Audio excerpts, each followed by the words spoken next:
પ્રધાન શ્રી આ સરહદી વિસ્તારમાં સુજલામ સુફલામ અને નર્મદા આધારિત યોજનાઓથી છેક છેવાડાના ગામો સુધી પાણી પહોંચાડ્યું છે. આ જિલ્લાના 1,37,000 થી વધુ ખેડૂતોને ઉભા પાકમાં થયેલા નુકસાન માટે 395 કરોડ રૂપિયા ચૂકવ્યા છે અને પાણી ભરવાની સમસ્યાને કાયમી ઉકેલ માટે જરૂરી આયોજન માટે 2500 કરોડ રૂપિયાનો ખાસ પ્રોજેક્ટ પણ તૈયાર કર્યો છે.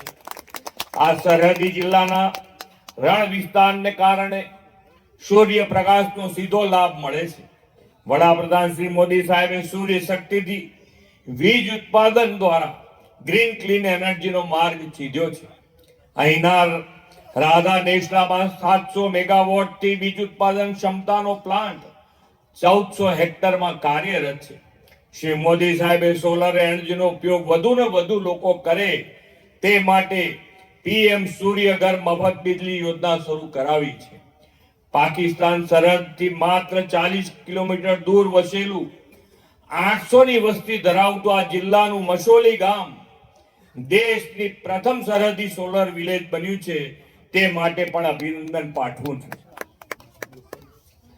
આ જિલ્લો આવનાર સમયમાં સોલર એનર્જી ઉત્પાદનમાં રાજ્યોમાં અગ્રેસર બને તેવી આપણી નેમ છે. આ માટે અંદાજે 25,000 કરોડના રોકાણ સાથે વર્ષે 5,000 મેગાવોટ સૂર્ય ઉર્જા અને ગ્રીન હાઇડ્રોજનના ઉત્પાદનના આયોજનની દિશામાં પણ આપણે આગળ વધી રહ્યા છીએ. આપણે 2025માં શહેરી વિકાસ વર્ષ ઉજવ્યું છે.